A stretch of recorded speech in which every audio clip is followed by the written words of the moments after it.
Chers Ouest-Africains, il faut dissoudre la CEDEAO ou alors ramener la CEDEAO à ses fondamentaux. Depuis que la CEDEAO a ajouté des dispositions sur la démocratie et la bonne gouvernance, elle est allée d'échec en échec. Quand est-ce que la CEDEAO a réussi à rétablir la démocratie? La vraie. Ne me parlez pas de la Gambie. Ce que la CEDEAO a fait en Gambie est de l'ingérence. La Gambie est un presque pays de 10 000 km² dans le ventre du Sénégal, avec une armée qui ne fait pas l'effectif des forces de police du Sénégal. Trouver un pays digne du nom où la CEDEAO a pu rétablir la démocratie dans ses droits. Vous allez me parler du Mali? Non. La CEDEAO n'a pas respecté quoi que ce soit au Mali. Les populations voient que la CEDEAO a des règles à géométrie variable.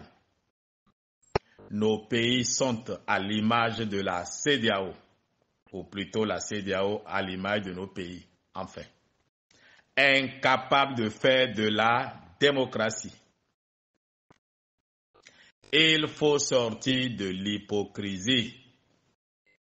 C'est ce qui a tué toute crédibilité de la CEDEAO. Le manque de vérité et de vertu. Aujourd'hui, les militaires apparaissent, hélas, comme les seuls dignes fils de l'Afrique. Les populations ne veulent pas de démocratie telle que promue et appliquée dans la CEDEAO. Les populations veulent de la dignité et de quoi manger. La démocratie de la CEDEAO ne donne ni dignité ni nourriture. Comment comprendre que le général Embalo Sissoko, qui a fait un coup d'État institutionnel, soit à une réunion que la CEDEAO demande à la Guinée-Bissau de rétablir le Parlement et la commission électorale?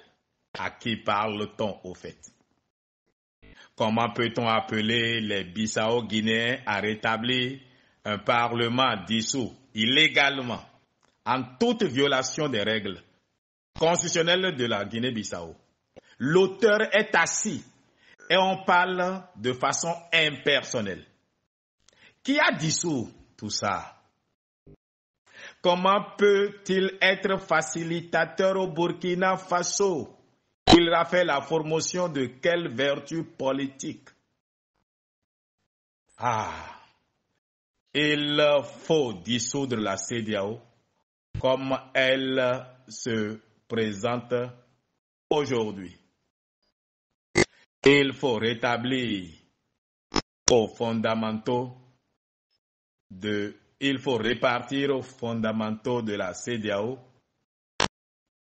oui, de la création de la CEDEAO. Il vaut mieux savoir qu'on est confronté à un pouvoir fort que de croire à une démocratie et se retrouver en prison. La CEDEAO est une déception, un échec. En tout cas, sa volonté de faire de la politique et de la bonne gouvernance est un échec. Que cherchent tous ces Européens à chaque réunion de la CEDEAO? Combien de nègres noirs vont à la réunion de l'Union européenne? À la fin, hélas, l'AES est plus attrayant pour les peuples que ce que la CEDEAO offre comme spectacle. Et il faut dissoudre la CEDEAO politique pour la CEDEAO économique qui préserve la libre circulation des biens et des personnes CEDEAO conçue par les pères fondateurs. Que le président Patrice Talon s'éloigne de ce machin et que nous fassions la paix avec le Niger. La CEDEAO n'a même pas félicité le Bénin pour avoir respecté les consignes. Au contraire, ce sont les pays qui n'ont pas respecté les décisions de la CEDEAO qui sont promus. Le Bénin a été piégé, sacrifié. Nous n'allons plus jamais respecter les consignes de la CEDEAO au détriment de nos propres intérêts vitaux. Si la CEDEAO veut le retour du Niger, du Mali, du Burkina Faso, alors que la CEDEAO revienne à ses fondamentaux. L'AES pourra toujours être membre de la CEDEAO. Ce n'est pas incompatible. Ce que refusent les pays comme le Niger, le Mali, le Burkina Faso, c'est l'ingérence politique, rien d'autre. L'AES ne refuse pas la libre circulation des biens et des personnes. Le Conseil de l'Entente est resté quand même longtemps membre de la CEDEAO et ça n'a pas gêné le fonctionnement de la CEDEAO, au contraire. Que la CEDEAO cesse de dicter les règles de conduite politique aux pays membres et s'occupe d'économie et d'intégration. Et les pays comme le Niger, le Mali, le Burkina Faso et même la Mauritanie vont revenir. Le Maroc qui voulait entrer fera son adhésion. La vocation de la CEDEAO est une construction d'espace économique et non un tutorat politique reçu de l'Occident et imposé aux pays faibles. C'est ce que je crois. Bertin Kouvi Cheoure Boukoukouin, Kata Katabioyo, président de l'Alliance Iroko, membre du bloc républicain, Nigérien de cœur, soutien indéfectible du président Patrice Talon.